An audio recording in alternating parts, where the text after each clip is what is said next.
एक समय की बात है, एक बुढ़िया के 7 बेटे थे, जिनमें से 6 कमाते थे और एक ना कमाने वाला था।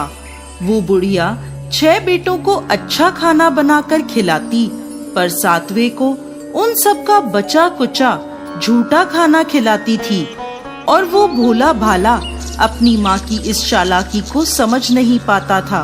एक दिन वो अपनी पत्नी से बोला, मेरी माँ मुझसे बहुत प्यार करती है। तो उसकी पत्नी बोली, वो तुम्हें सबका बचा कुचा खाना खिलाती है। इस बात पर उसे विश्वास नहीं हुआ।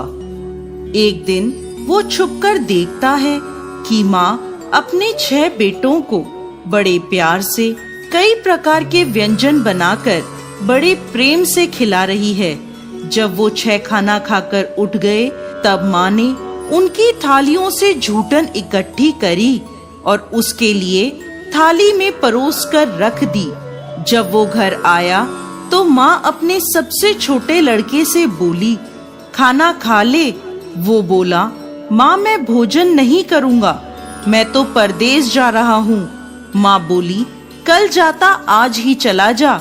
वो घर से निकल गया और गौशाला में पहुंचा, जहां उसकी पत्नी गोबर के उपले थाप रही थी। अपनी पत्नी के पास गया और बोला, मैं परदेश जा रहा हूँ, कुछ समय के बाद आऊंगा। तुम संतोष से रहना और अपने धर्म का पालन करना।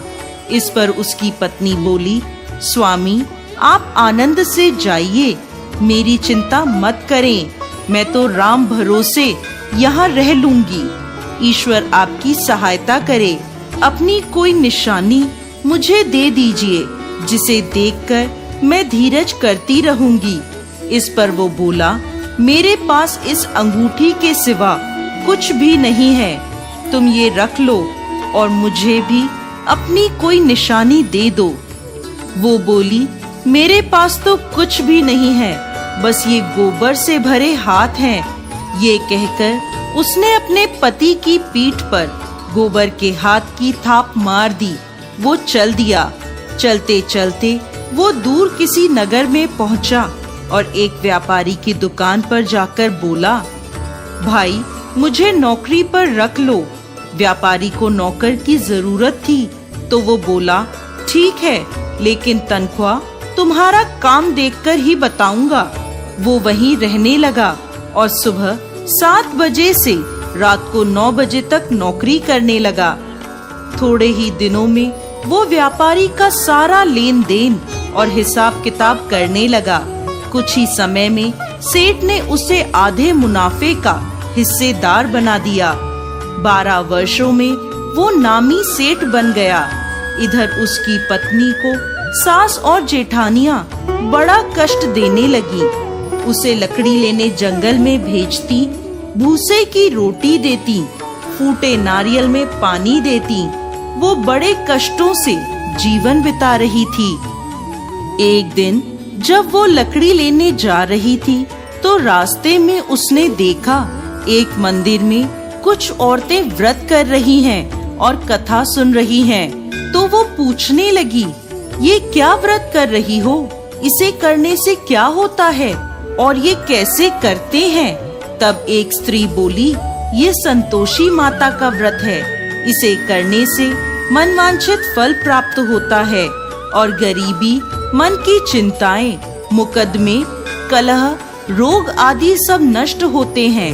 संतान सुख, धन, शांति और मन पसंद वर मिलता है और दूर गए पति के दर्शन होते हैं। उन्होंने उसे व्रत की विधि बता दी।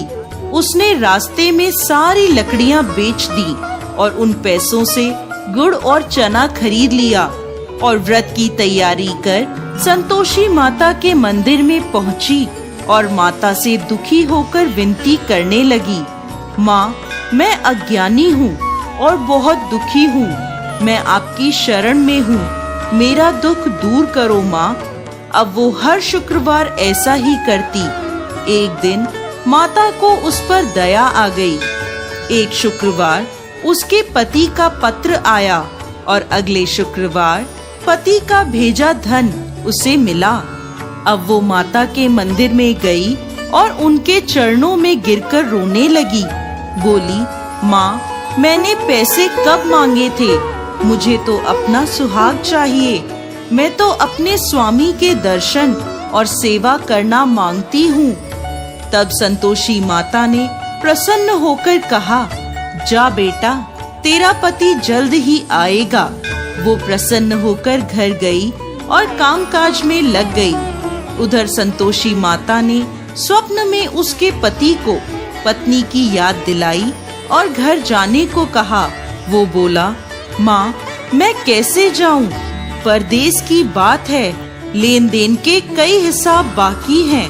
माँ बोली, सवेरे उठकर मेरा नाम लेकर घी का दीपक जलाना और फिर दुकान पर बैठना।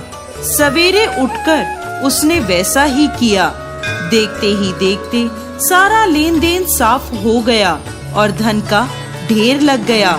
वो खुश होकर घर की ओर रवाना हो गया।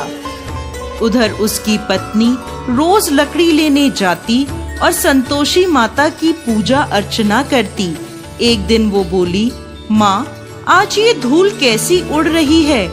माँ बोली, बेटी, तेरा पति आ रहा है। तू लकड़ियों के 3 ढेर बना, एक नदी के किनारे रख आ, एक यहाँ रख दे और तीसरा अपने सर पर रख ले।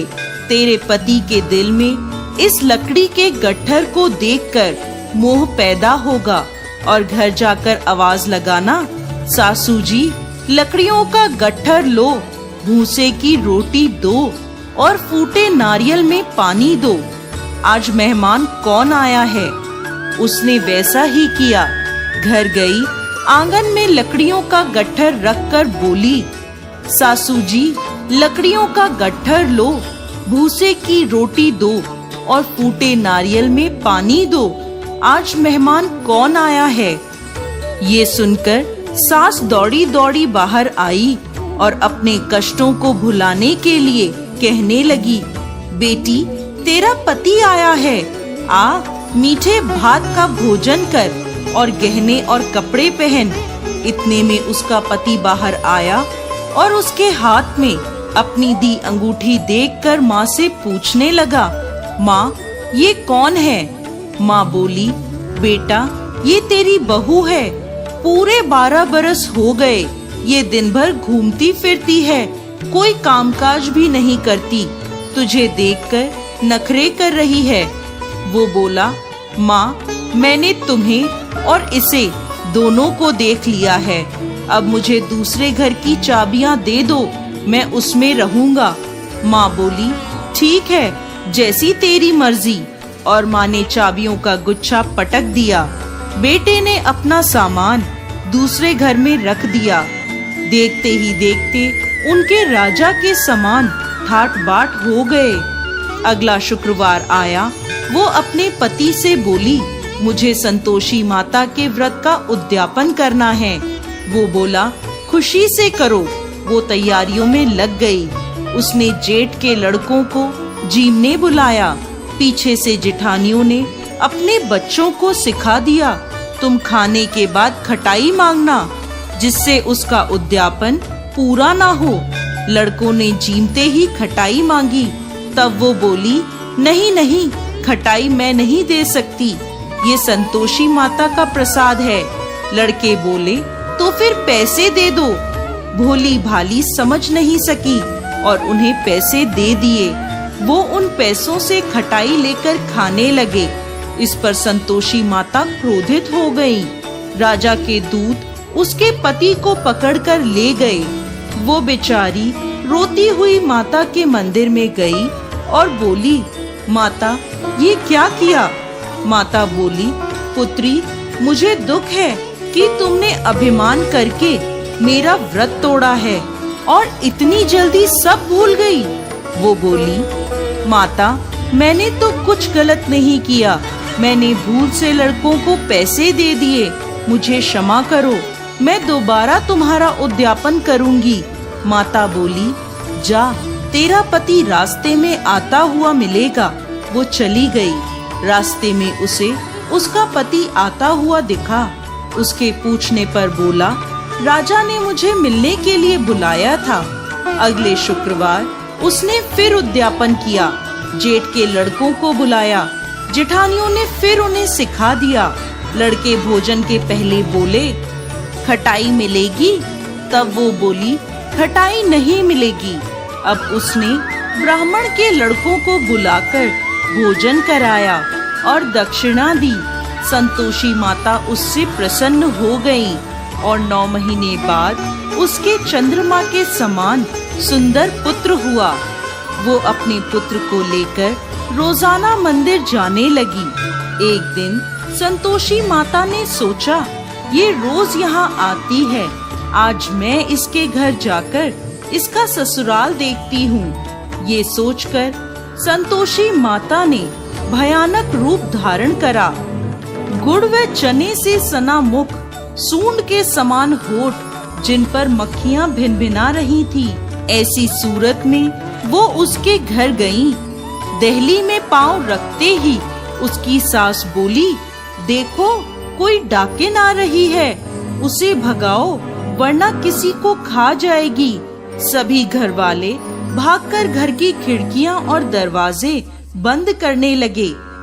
तभी उसने ऊपर की खिड़की से देखा तो वहीं से चिल्लाने लगी, आज मेरी माता मेरे घर आई हैं, आज मेरी माता मेरे घर आई हैं। उसकी सास बोली, पगली, किसे देखकर उतावली हुई है, बच्चे को भी पटक दिया। बहू बोली, माता जी, मैं जिन संतोषी माता का व्रत करती हूँ, ये वो माता हैं। ऐसा कहकर उसने सारी खिड़कियाँ और दरवाजे खोल दिए।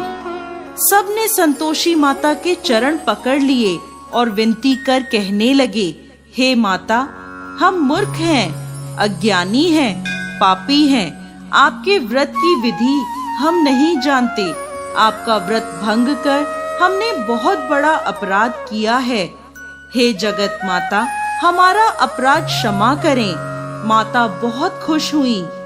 हे संतोषी माता, जिस प्रकार आपने बहू को फल दिया, वैसा ही इस कहानी को कहते, सुनते और हुंकार भरते सबको देना।